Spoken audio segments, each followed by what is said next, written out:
বিয়েবাড়ি কিংবা যে কোনো অনুষ্ঠানে কিন্তু খাবার শেষে আমরা সবচেয়ে বেশি পছন্দ করি এই দইটা খেতে। সো এই দইটা কিন্তু বাড়িতে আপনি খুব সহজেই বানিয়ে নিতে পারবেন। দই বসানোর পরও যাদের দই ঠিকমতো বসে না, আজকের রেসিপিটা তাদের জন্য। আশা করি সম্পূর্ণ ভিডিওটা দেখবেন। প্রথমে আমি একটা হাঁড়িতে 1/3 কাপ পরিমাণ চিনি দিয়ে এখানে ক্যারামেল করে নিয়েছি। তারপর সামান্য পরিমাণ পানি দিয়ে এখানে 1/2 লিটার পরিমাণ লিকুইড মিল্ক দিলাম। দেওয়ার পর এটা খুব ভালোভাবে কিন্তু জাল করে নিতে হবে। প্রথম অবস্থায় ক্যারামেলটা কিন্তু একটু নিচে লেগে থাকবে, সো এটা নিয়ে ভয় পাওয়ার কিছুই নেই। আস্তে আস্তে জাল দেওয়ার পর কিন্তু এই ক্যারামেলটা মিল্কের সাথে একদম মিশে যাবে। তারপর এখানে দিয়ে দিলাম 1/4 কাপ পরিমাণ চিনি। আমি যেহেতু ক্যারামেলের ওখানেও চিনি দিয়েছি, সেই জন্য চিনিটা একটু কমই দিয়েছি। তারপর দিয়ে দিলাম 1/4 কাপ পরিমাণ পাউডার মিল্ক। দেওয়ার পর কিন্তু এটা খুব ভালোভাবে ঘন করে আমি জাল করে নিব। জাল দিয়ে প্রায় অর্ধেক করে নিয়েছি। তারপর এটা ঠান্ডা করে নিব। যে অবস্থায় দেখবেন যে একটা আঙুল দেওয়া যায়, সহনীয় পর্যায়ে একটু গরম থাকবে, সে অবস্থায় কিন্তু এটা দইয়ের বীজের সাথে ভালোভাবে মিশিয়ে নিতে হবে।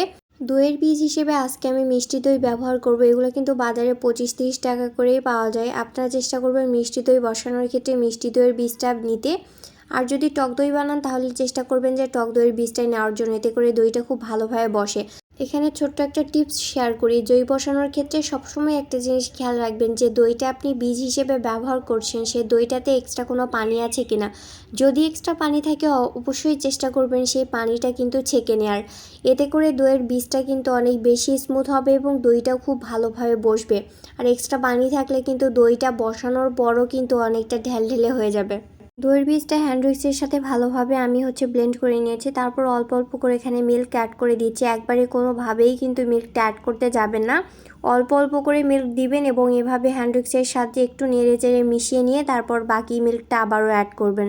সো এইভাবে 7-8 বার করে আমি অ্যাড করেছি। দইটা বসানোর ক্ষেত্রে অবশ্যই খেয়াল রাখবেন যে পর্যায়ে মিল্কটা হালকা ঠান্ডা হবে, আপনি একটা আঙুল দিয়ে কিন্তু এই গরমটা সহ্য করতে পারবেন, সেই অবস্থায় এই মিল্কটা কিন্তু খুব ভালোভাবে দইয়ের বীজের সাথে নেড়েচেড়ে মিশিয়ে নিতে হবে। খুব বেশি ঠান্ডা করে কিন্তু এটা মেশানো যাবে না। এই ছোট ছোট ভুলের কারণে কিন্তু আমাদের দই ভালোভাবে বসতে চায় না এবং আমরা দই ভালোভাবে খেতেও পারি না। সো এই ছোট ছোট জিনিসগুলো যদি আপনারা একটু খেয়াল রাখেন, দেখবেন যে বাড়িতে খুব সহজে আপনি দই বানিয়ে নিতে পারবেন। সো লাস্ট আমি হ্যান্ড উইক্সের সাহায্যে একটু ফেনা করে নিচ্ছি, যাতে করে দইটা বসানোর পর উপরে একটা ফেনার আবরণ তৈরি হয়। সো ফাইনালি আমার কিন্তু মেশানো শেষ। তারপর আমি এটা একটা স্টিলের বাটিতে সেট করে নিব। আপনারা চাইলে কিন্তু যে কোনো মাটির পাত্রে, যে কোনো প্লাস্টিক অথবা স্টিল যে কোনো হাঁড়িতে বসাতে পারেন, কোনো সমস্যা নেই। লাস্টে ঢাকনা দিয়ে ঢেকে দিলাম। দেওয়ার পর একটা টাওয়াল নিয়ে নিচ্ছি। নেওয়ার পর টাওয়ালটাতে ভালোভাবে এই বাটিটা আমি মাঝখানে দিয়ে দিব। দেওয়ার পর খুব ভালোভাবে মুড়িয়ে এটা সারা রাতের জন্য গরম স্থানে রেখে দিব। দেখবেন যে 12 ঘন্টার ভিতরে কিন্তু এই দইটা বসে যাবে। সো আপনারা চাইলে এটা কম্বলের মধ্যে মুড়িয়ে যে কোনো গরম স্থানে রাখতে পারেন।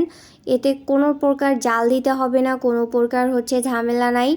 সো 12 ঘন্টার মধ্যেই কিন্তু দইটা জমে যাবে। সো দেখতে পাচ্ছেন ফাইনালি কিন্তু আমার দইটা অলরেডি জমে গেছে। দইটা খেতে ভীষণই মজা হয়েছিল। আপনারা চাইলে বাড়িতে খুব সহজেই ভাবে দই বানিয়ে নিতে পারবেন। ভালো লাগলে ভিডিওটা শেয়ার করে দিবেন, লাইক করবেন, কমেন্ট করবেন এবং ইউটিউব চ্যানেলটা সাবস্ক্রাইব করবেন।